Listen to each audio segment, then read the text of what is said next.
This is Dev. Dev wants to do everything on his bucket list, finish his master's degree, and travel the world. But he keeps postponing things and says, I can always do it tomorrow. This is called procrastination.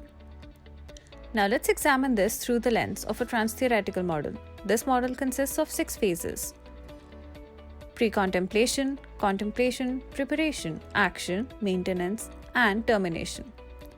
Let me give you an example to better understand this. Let's say Dev has an assignment due in 2 weeks, but he spends all his time browsing social media, online forums, and playing video games. The day before the assignment is due, he realizes that he has run out of time. He then pulls an all-nighter to complete as much work as possible before the deadline. Despite it all, he gets a good grade. At this point, he doesn't realize that his actions may affect his grades in the future.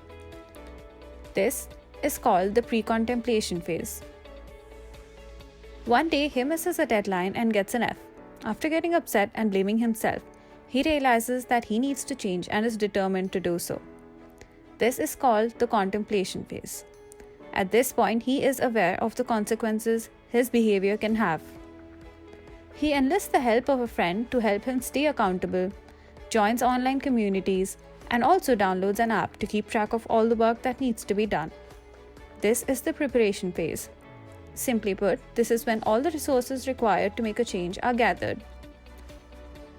In the action phase, he breaks down all of his tasks and goals into smaller ones so that they can be easily accomplished. He then works hard to complete everything on his to-do list.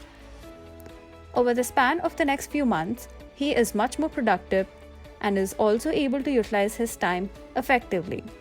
However, sometimes he doesn't get much work done, and that's okay.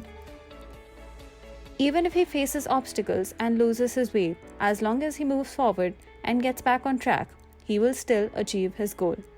This is the maintenance phase.